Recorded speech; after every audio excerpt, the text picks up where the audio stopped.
ये दुख से युद्ध करते करते कुछ लोग मर जाते हैं। कई लोग ऐसे हैं जो दुखों की चपेट में आके आत्महत्या कर लेते हैं। हाँ या ना? जरा दुख आया, जरा व्यापार में नुकसान हुआ, जरा घाटा हुआ, कई लोग आत्महत्या कर लेते हैं। बोलो हाँ। नहीं, कुछ लोग फांसी लगा लेते हैं ट्रेन के नीचे, तो कोई पानी में कूद जाना, आग, सब कुछ आप जानते हैं। कितने लोग डिप्रेशन में आके मर जाते हैं, नहीं आते? आपने रोज आए दिन ये खबर हम लोग सुनते हैं। ये लड़का लड़की परीक्षा में कम नंबर आते हैं तो कुछ बच्चे फांसी लगा लेते हैं। ये आप तो हर साल परिणाम आते समय आप सुन लेते हैं कहीं ना कहीं ये घटनाएं। क्यों भाई? दुख किसके जीवन में नहीं था या नहीं है? आप में से कितनों के जीवन में दुख है, जरा बताओ। सबके जीवन में दुख है और हम सब दुख से लड़ाई कर रहे हैं। अब बात इतनी है कि या तो हम जीत जाएं या तो हम हार जाएं। जिसके पास कृष्ण जैसा मार्गदर्शक होगा वो कभी हार नहीं सकता। यदि जीवन की लड़ाई में आपको जीतना है तो कृष्ण का मार्गदर्शन गीता वो ले लो। कथा सुनो। आज का यूथ कमजोर है। आज का नौजवान लड़का लड़कियां बोलो कमजोर हैं। बाहर से दिख तो रहे हैं, भीतर से बहुत कमजोर हैं। इतने कमजोर हैं कि जरा नंबर कम आने पर लड़का लड़कियां मर जाते हैं, आत्महत्या कर लेते हैं। किसी लड़की ने छोड़ दिया तो कुछ लड़के उसके प्रेम में मर जाते हैं कि हम जी तेरे से प्यार करते थे, अब तो हम लैला मजनू बनेंगे, मर गए। कमजोर हैं ये लोग। इनके जीवन में जरा दुख आया तो ये हार गए। आत्महत्या करने वाला क्यों आत्महत्या करता है? उत्तर दो जोर से मेरी मां। क्यों आत्महत्या करने वाला क्यों आत्महत्या करता है? बताओ बेटा, क्यों? क्यों? क्योंकि वो कमजोर है। क्योंकि वो जोर से। आप अपने बच्चों को मजबूत बनाओ। अपने बच्चों को ये भी पढ़ाओ कि बेटा दुख आए तो हिम्मत नहीं हारना, डट के सामना करना। आओ संकट आओ, मुसीबत आओ, हम लड़ेंगे। भागेंगे क्यों? आत्महत्या क्यों करें? लड़ेंगे क्यों जी? बात क्या कहते हो? क्या समझ में आया? सुदामा तो इतने दुखी थे बेचारे, 4-4 दिन चूल्हा नहीं जलता था, बच्चे भूख से तड़पते थे। लेकिन सुदामा ने तो हालातों से लड़ना सीखा ना। और आप लोगों पर जरा संकट आता है, आप तय हो जाते हो, डिप्रेशन में चले जाते हो, डिप्रेशन की दवाइयां खाने लग जाते हो। थोड़ा तो मजबूत बनो ना मेरी माँ, थोड़ा तो मजबूत बनाओ लड़कों को, अपने स्वामी को, अपने पति को, पत्नी को, बच्चों को, सबको। ये बात सही है या गलत है कि आज का इंसान कमजोर है? दुखों से ज्यादा देर 2-2 हाथ होए ना तो टिक नहीं पाता। क्यों? ये बात सही है। आजकल हर आदमी सुख चाहता है और दुख से लड़ना जानता नहीं है। हमने अपने जीवन में बचपन में बहुत दुख देखे हैं। मैं बचपन में गांव में जाकर भीख मांगता था।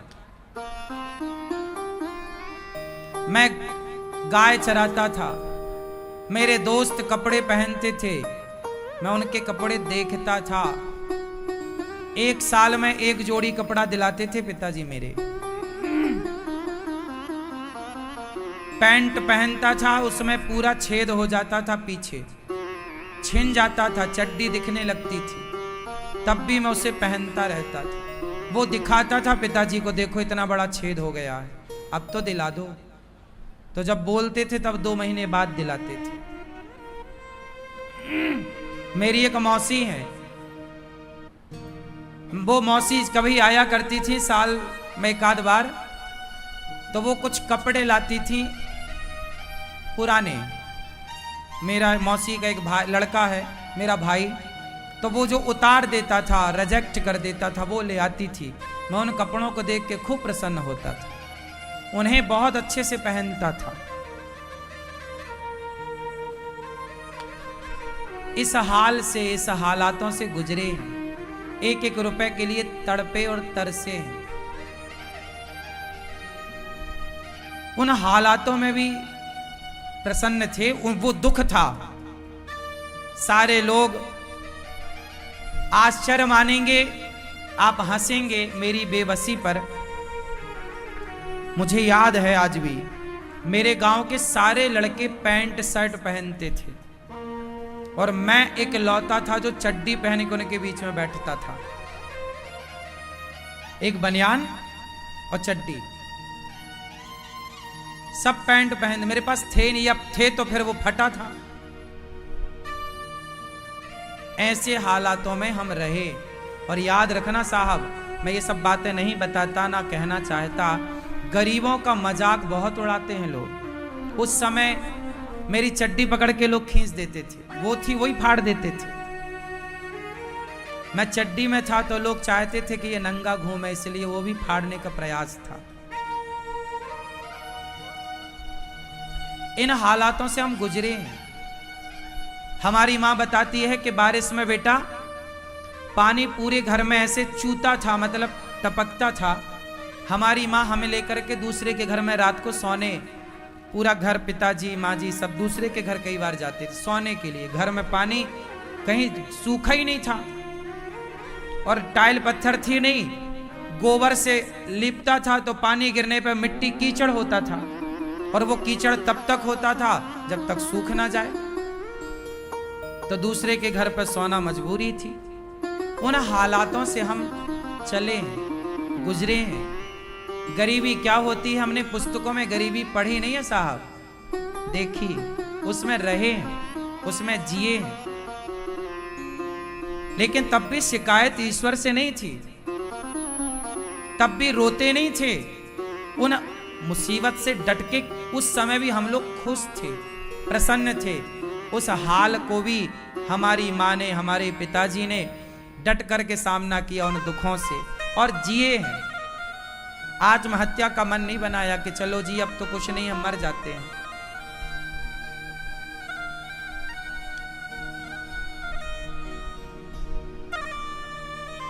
इस तरह हाल था। मैं आपको एक वाक्य आज पहली बार आपको बताऊं। मैं बहुत छोटा था। हमारे गांव में जब कोई मरता था ना, तो उसको जलाने के लिए लकड़ियां गांव भर के लोग चंदा करके जुटाते थे। ये परंपरा रही है पहले कि जब कोई मर जाता था तो सब लोग ना अपने घर के बाहर दो दो लकड़ी मोटी मोटी रख दिया करते थे, तो वो ले जाया करते थे और चिता पे फिर उसको जलाते थे। मतलब इस तरह आलम था कि जब कोई मरता था तो उसको जलाने के लिए लकड़ियों का भी चंदा होता था, मतलब सबसे मांगी जाती थी। एक बार की बात है, मैं गाय चरा के लौटा था, शाम को 5 बज रहे होंगे, 6 बज रहे हो। मैं बहुत पुरानी बात है ये, जब मैं बहुत छोटा था। ये तब की बातें हैं जब मेरी आयु 13-14 साल की थी। एक दिन मेरी माँ ने अचानक मेरे से एक बात कह दी। एक दिन मेरी माँ ने कहा, मैं आया था गैया लेके, गैयों के पास खड़ा था, बांध रहा था उन्हें, तभी कोई गांव में मरा होगा तो लोग लकड़ियां देते हैं। तो मेरी माँ ने मेरे से बोला कि बेटा मैं मर जाऊं तो तुम गांव भर से लकड़ियां इकट्ठी मत करना। ये मेरी माँ ने बोला। मतलब मेरी माँ को इस बात का डर था कि हम लोग इतने गरीब हैं कि हम लोगों के पास तो मर जाएं तो लकड़ी भी नहीं है जलाने के लिए, चिता जलाने के लिए। इस तरह की गरीबी से गुजरा हूं मैं। मेरी माँ ने ये बात कहा तो मैं माँ की ओर देख के मुस्कुरा दिया था, मैंने कोई जवाब नहीं दिया था। तब क्या कहता मैं तो खुद भी बच्चा था। लेकिन हर माँ बाप के एक सपने होते हैं। ये बच्चे आजकल जो लड़का लड़कियों में उलझ जाते हैं, अपना जीवन बिगाड़ लेते हैं, ये समझते नहीं है कि एक संतान के प्रति माँ बाप का कितना सपना, एक अरमान होता है, कितने सपने होते हैं माँ बाप के, और माँ बाप के उन सपनों को पूरा करने के लिए हमारा जीवन होता है, माँ बाप की सेवा करने के लिए होता है। तो मैं आपको ये बातें सिर्फ इसलिए बता रहा था कि आप लोग शायद इस दुख से ना गुजरे हों। मैं गुजरा हूं इन दुखों से, लेकिन हम लोगों ने उन दुखों को लड़ करके उन दुखों से विजय पाई है। आज आपको ये सब दिखता है, व्यक्ति की कामयाबी खूब दिखती है लोगों को, लेकिन व्यक्ति के पीछे का संघर्ष कभी नहीं नजर आता, ना कभी कोई देख सकता, ना कोई देखना चाहता। उस दौर को जब हम याद करते हैं, एक तो याद नहीं करते, वो तो प्रसंगवश आपसे हमने आज पहली बार ये बात कह दी। हमारे यहाँ साधु संत जब गांव में आते थे ना, तो मेरी आदत थी मैं संतों को पकड़ के घर ले आया करता था। एक दिन मैं 8 संतों को घर ले आया। माँ ने कहा कि बेटा, उस समय 11 से 12 बज रहे थे, 11-12 का बीच, और उस समय हम लोग घर में सब खा चुके थे। गांव में सुबह का भोजन 10 बजे हो जाता है, तो हम लोग सब खा चुके थे, और जब खा लिए तो संत आए 8-10 मैं ले आया पकड़ के गांव से। गांव में संत आए, बोले भैया भोजन मिलेगा कहीं? मैंने कहा हमारे घर चलो। मैं ले आया। माँ ने कहा कि बेटा संत आ गए, तुम पूछ तो लेते, भोजन नहीं है, सब खत्म हो गया, 2-4 रोटी बची रही होंगी, अब खाने के बाद कितना बचता है, जरा सा, एक आदमी हो तो आदमी हो भी जाए, पर 8 साधु थे। तो मैं तुरंत मांगने चला गया। सोचिए, ये था कि द्वार पे कोई आ जाए ना तो तुरंत मांगने जाना पड़ता था। तो मैं पास के पड़ोस में मौसी के घर, मौसी मतलब गांव में जितनी होती हैं ना, वो बुआ होती हैं या मौसी होती हैं या चाची होती, गांव में यही परंपरा है। मेरे गांव में सभी को मैं मौसी कहता था या चाची कहता था या बुआ कहता था, क्योंकि गांव का यही रिवाज था। तो मैं मौसी के घर, सामने घर था घर के, तो मैं मौसी के घर आटा मांगने गया। मौसी जरा आटा दे दो। गांव में यही होता है, आपके घर में नहीं है तो आप आटा मांग लाते, जब आपके घर होता है तो आप वापस कर देते हैं। तो हम आटा मांग के ले आए। तब हमारी माँ ने थोड़ी पूड़ी बनाई, थोड़ी साग बनाई और थोड़ा खीर, दूध घर में था, गाय थी तो चावल की खीर, तो खीर पूड़ी संतों को परोसी। और जब संत भोजन कर रहे थे ना, तो मेरे मन में एक सपना चल रहा था कि मैं बड़ा होऊंगा तो कभी ऐसी सेवा करूंगा कि कोई भी संत आए अन्न क्षेत्र लगाऊंगा, ताकि कोई भी आओ सबको पेट भर भोजन मिले। ये तब की बात जब मैं 14 साल का था, जब मैं दूसरों के घर से आटा मांग कर सेवा करता था, तब की ये उम्मीदें थी मन में, भाव थे कि कोई संत आएगा तो भोजन कराऊंगा। ऐसा मेरे मन में एक सपना था। मेरे को भोजन कराने का बड़ा शौक था बचपन से। लड़कों को आजकल ना गाड़ी चलाने का शौक है, किसी को मोबाइल का शौक है, किसी को घर बंगला बनाने का शौक है। मुझे सेवा का शौक था बचपन से कि अन्न, कोई आए सबको भोजन। मैं जब किसी को भोजन करते हुए देखता हूं ना, बड़ी शांति मिलती है कि चलो ये आप खा रहे हैं, देखते रहो बस। लोगों को खाते हुए देखना अच्छा लगता है। इसलिए गौरी गोपाल में मेरे उस बचपन के सपने को मेरे भगवान ने पूरा किया। देखिए मेरी क्या औकात है कि मैं पूरा करूं। आज गौरी गोपाल आश्रम में हजारों संत रोज भोजन करते हैं, और कोई भी आता सबको पेट भर भोजन मिलता है। बताओ, मैं सपने देख ही तो सकता था, मेरी काबिलियत तो नहीं है कि मैं पूरा कर लूं। हम तो ठहरे भिखारी। क्या औकात थी हमारी, क्या औकात है हमारी, क्या हैसियत है। लेकिन कहते हैं ना, विश्वास रखिए भगवान पर। देर लगती है ईश्वर के घर, अंधेर नहीं है साहब। ईश्वर के घर देर है, अंधेर नहीं है। वो सबके दिन देख रहे हैं, वो सबके दिन देख रहे हैं। आज बुरा है तो कल अच्छा भी होगा, और आज अच्छा है तो घमंड ना करिए, सबकी भलाई करिए तो और अच्छा होगा।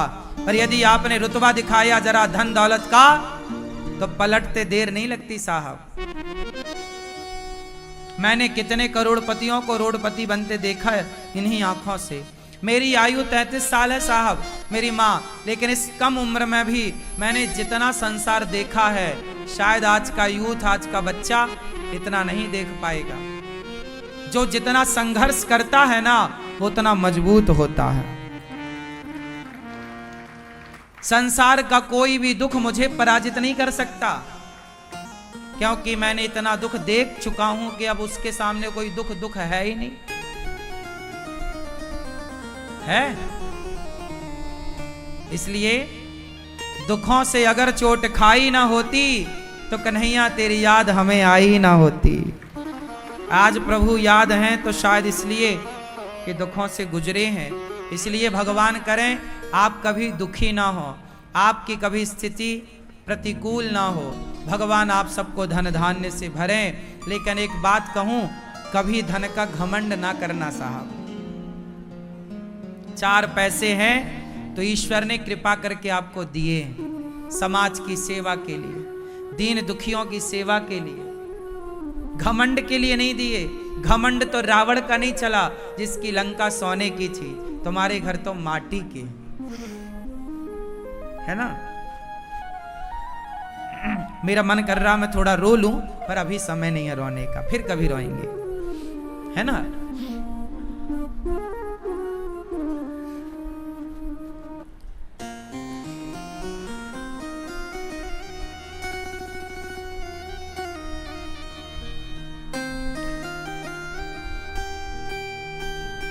जीवन को, अपने बच्चों को, बस मैं आपको अपनी ये कथा इसलिए बताता हूं, ये व्यथा, ताकि आप हारे ना, हर परिस्थिति से लड़ें, इतने मजबूत बने कोई माई का लाल आपका बाल भी बांका ना कर सके, इतने मजबूत बने। सुखों से तो सब गुजरते हैं, क्या बात है, लेकिन दुखों से गुजरकर भी आप ईश्वर का धन्यवाद देते रहें। उस दुख में भी ईश्वर को ना छोड़ें। सुख में भगवान को सब याद करते हैं, लेकिन आप दुख से गुजरकर भी आप ईश्वर को याद किए रहें, भगवान की शरण में रहें, भगवान के प्रति समर्पित रहें। ये बड़ी बात है। कभी घमंड ना करना भैया, बहुत जिम्मेदारी से मैं ये बात कह रहा हूं आपको। जो कुछ है वो ईश्वर का दिया प्रसाद है, मेरे बाप की बफौती कुछ भी नहीं है। जो कुछ हमारे पास है वो ईश्वर का दिया प्रसाद है। इसलिए उस प्रसाद को समाज की सेवा में लगाओ। भला करने से आपका भला होगा। पैसा कमाना, मैं बहुत पैसा कमा लूं, क्या करूंगा पैसे? मैं खुद सोचता हूं मैं करूंगा क्या पैसे का। मैं पैसा उतना ही आप लोगों से मांगता हूं जितने की जरूरत है। गौरी गोपाल आश्रम में वृद्ध माताएं रहती हैं, 285 माएं हैं। इन माओं की सेवा मैं क्यों करता हूं? मैं पांव क्यों दबाता हूं माओं के? आज तक किसी आपको आपने सुना कि कोई वृद्धाश्रम खोल के उन माओं के पांव दबा रहा हो? गौरी गोपाल आश्रम में यह दास सबके पांव दबाता है माओं के। क्यों?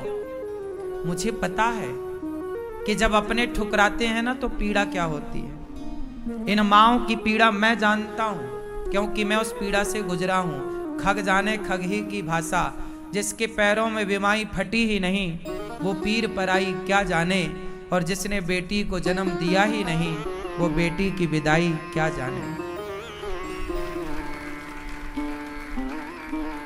है ना। मैं जानता हूं कि जब आप घर से बेघर होते हैं तो आपका दर्द क्या होता है। मेरे साथ ये भी घट चुका है। मैं जब छोटा था तो मेरे पिताजी मंदिर में पूजा करते थे, तो जिनका मंदिर था हम लोग उनके मंदिर में रहते थे। उन लोगों ने हम लोगों को सावन के महीने में निकाल दिया। चलो, उस समय हम लोगों के पास रहने का घर नहीं था। पिताजी ने बोला कि बारिश तो निकल जाने दो, फिर चले जाएंगे। नहीं नहीं, अभी नहीं निकले तो सामान सड़क में फेंक दिया। कैमरा नहीं था उस टाइम पर, लेकिन आंखों ने वो सब कैप्चर कर रखा है, सब कुछ। कुछ कुछ याद है कि कैसे वो सामान फेंक रहे थे, कैसे सामान बाहर पड़ा था। हम लोग निकल गए, बेघर हो गए। कुछ दिन किसी के घर रहे, किसी और मंदिर में सेवा की। फिर 20,000 रुपए का घर बनाया था पिताजी ने। इंदिरा आवास योजना का पैसा निकलता था ना, सरकार देती थी घर बनाने का, जिसमें 20,000 मिलता था तो 5,000 घूस देनी पड़ती थी, 15,000 हाथ आता था। उसमें फिर पिताजी ने एक घर बनाया छोटा। अब 15,000 का घर कैसा, वो उस घर में हम लोग ईंट ही ईंट, प्लास्टर नहीं था उसमें, माटी की चिनाई थी, सीमेंट की चिनाई नहीं, माटी की, और कोई प्लास्टर नहीं था, छपाई नहीं थी। उसमें रहे वर्षों तक। फिर तो बेघर क्या होता है, आजकल बेटा अपनी मां को घर से निकाल देता है, ना निकालता तो वृद्धाश्रम में माताएं क्यों होती। वो बेघर माओ का दर्द शायद आप में से कोई जाने ना जाने। मैं बेघर हो चुका था बचपन में एक बार, तो मैं जानता हूं कि बेघर होने की पीड़ा क्या है। इसलिए मैं उन बेघर माओ के लिए आपसे कहता हूं कि एक घर बन रहा है वृद्ध माओ के लिए। ये गौरी गोपाल आश्रम का निर्माण हो रहा है। ये घर किसके लिए, वृद्ध माओ के लिए बन रहा है। तो उन बेघर माओ के लिए आप एक छोटा सा घर बनाने का सहयोग करिए। इसलिए बोलता हूं कि थोड़ा थोड़ा दान करिए, सहयोग करिए, क्योंकि आप सबके दान से गौरी गोपाल आश्रम में 285 माओं की सेवा होती है। उनका रहना खाना सब कुछ। 150 बच्चे पढ़ते हैं गौरी गोपाल गुरुकुल में, गरीब परिवार के बच्चे हैं। वो उनका रहना खाना पढ़ना लिखना सब फ्री, वो पढ़ते हैं। गौरी गोपाल जी की रसोई अखंड चलती। आप में से कितने लोगों ने प्रसादी पाई गौरी गोपाल जी की रसोई में? सबने पाई। प्रसाद अच्छा था? अच्छा था। यही सेवा है।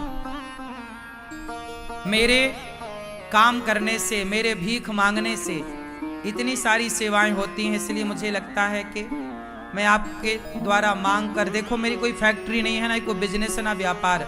बिजनेस व्यापार करने का कोई मन नहीं है कि अब पैसे का करेंगे क्या। मैं पैसे जोड़ के क्या करूंगा बताओ। मेरा अपना, मैं तो अपने लिए घर भी नहीं बनाया आज तक। 9x12 का कमरा है, चल के चेक कर लेना, आप सब देख सकते हैं, जिसमें मैं रहता हूं। जिस कमरे में माताएं रहती हैं ना, जैसी कमरे में व्यवस्था, जिस कमरे में माताएं, उनसे भी एक छोटा सा कमरा है जहां हम रहते हैं। ठाकुर जी और हम दोनों ही रहते हैं, हमारे कन्हैया और हम। आप चेक कर लेना। मैं किसको, मैं असत्य नहीं कहता।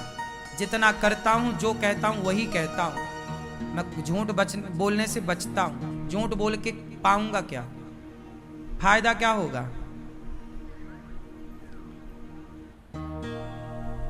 मैंने आज तक घर नहीं बनाया अपने लिए, कि क्या जरूरत है। माओ के लिए बनाता हूं जो कुछ बनाता हूं, कि मेरी माएं सुख पूर्वक रहें। बस मेरे द्वारा किसी को सुख मिल जाए। आपका सुख ही मेरा सुख है, आपका दुख ही मेरा दुख है।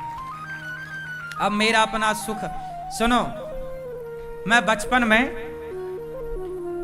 पता नहीं भगवान ने मुझे सब चीजों के लिए बचपन में मैं तरसा तड़पा। आज उन सब चीजों को भगवान ने खूब दिया। जीवन के दो पहलू होते हैं। शुरुआत में यदि आपको दुख मिला है ना, तो अंत में आपको सुख मिलेगा। और शुरुआती में आपको सुख मिला है तो अंत में दुख मिलेगा। यही है जीवन का सिद्धांत। मैं पढ़ने जाता था दूसरे गांव, तो एक बार मुझे समोसा खाने का मन हुआ। समोसा 1.5 रुपए का आता था उस टाइम पे, मेरे टाइम पर 1.5 रुपए का एक समोसा। और मेरे पास 1 रुपए था। मैंने मांगा कि भाई साहब एक समोसा देना, तो उसने बोला 1.5 रुपए लाओ। मैंने कहा 1 रुपए का दे दो, मना कर दिया उसने, समोसा नहीं दिया उसने। मैं जिद किया तो उसने मेरे को हाथ पकड़ के बाहर कर दिया दुकान से, चल।